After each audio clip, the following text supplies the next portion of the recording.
महोदय, कोण आहे तालिका? माझ्या मतदारसंघामध्ये गेल्या आठवड्यापासून आमच्या इथे जी डोंगरीपाडा पाटलीपाडा ही वस्ती आहे, या ठिकाणी ही सगळी मंडळी 15 ते 20 हजार लोक राहत आहेत आणि त्यांना नोटिसा येत आहेत जमीन कायद्याच्या 50 प्रमाणे आणि निष्कासित करण्याच्या त्या नोटिसा येत आहेत. अध्यक्ष महोदय, तर माझी याच्यामध्ये विनंती आहे अध्यक्ष महोदय की याच्या संबंधामध्ये शासनाला एक अधिकार आहे, त्यांनी इंटरव्हेन करण्याची गरज आहे. अध्यक्ष महोदय, कोर्टाची 10 वर्षापूर्वीची केस आहे, तर त्यांना सेक्शन 51च्या प्रमाणे त्यांना नियमानुकूल करता येतं आणि त्याच्यामुळे माझी या पॉईंट ऑफ इन्फॉर्मेशनच्या माध्यमातून शासनाला विनंती आहे, महसूल विभागाला विनंती आहे की त्यांनी या 15 ते 20 हजार लोक ज्या ठिकाणी राहतात, गेल्या 40 वर्ष राहतात, तर त्यांना ही नियमानुकूल करण्याच्या दृष्टीने आपण तातडीने कार्यवाही करावी.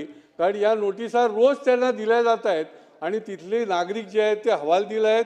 अतिशय ते म्हणजे त्यांची झोप उडालेली आहे, अशा परिस्थिती आहे. आणि त्यामुळे शासनाने याच्याकडे लक्ष द्यावं.